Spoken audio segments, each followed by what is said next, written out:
Do you think it was easy for Jesus to die for you on the cross of Calvary? Do you think it was easy? Jesus himself at some point said, "Oh, I wish this cup would pass over me." And when he said, "I wish this cup would pass over me," is to let you know that it was a difficult sacrifice that he made. That's why he got to that point where he said, "I wish this cup would pass over me." So if somebody can show you that kind of love, remember the John 3:16 that we quoted earlier. The Bible says, "For God so loved the world that he now did what? He gave." In other words, love precedes giving. We don't give because of a commandment. We don't give because of a law. We give because of love. The reason we give is because we call him our maker.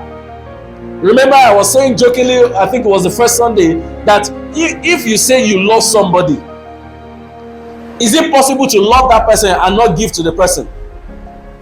Maybe some years back, some of our mothers could endure it. But ladies today, a man comes to you and says, "I love you, I love you." You say, "Oh yeah, give me transport now." Ordinary transport you cannot give. "I love you, I love you." You can see that I'm binding my phone with a rubber band. You are looking at me.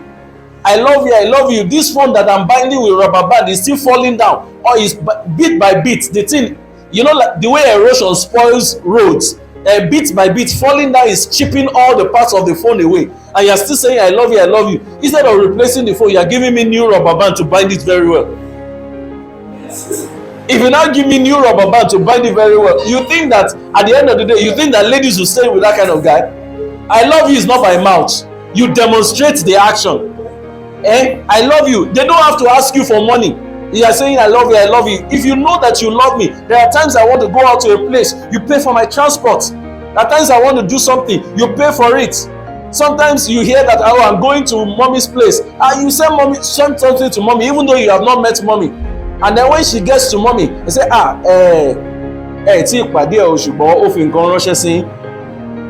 "Mama, you never meet them, but he said, make I give you this one."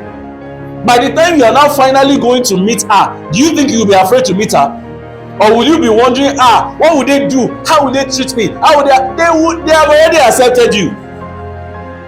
After a while, after a few months, if the lady is trying to change her mind, it's her mother that will be saying, "Kí ló ṣe ẹ́? Wo kúlé láì tiẹ̀ dìbò, ó ti wọlé." In other words, you don't have to do this one that you have done. And many of you men, you had better listen. Sometimes giving just opens some doors to you. I wasn't planning to say this, and I didn't even remember it until I just said this now. And I remember that, some years ago when I was serving all the way in Sokoto, I innocently gave a beautiful lady a phone, and today, 11 years after, she's still my wife.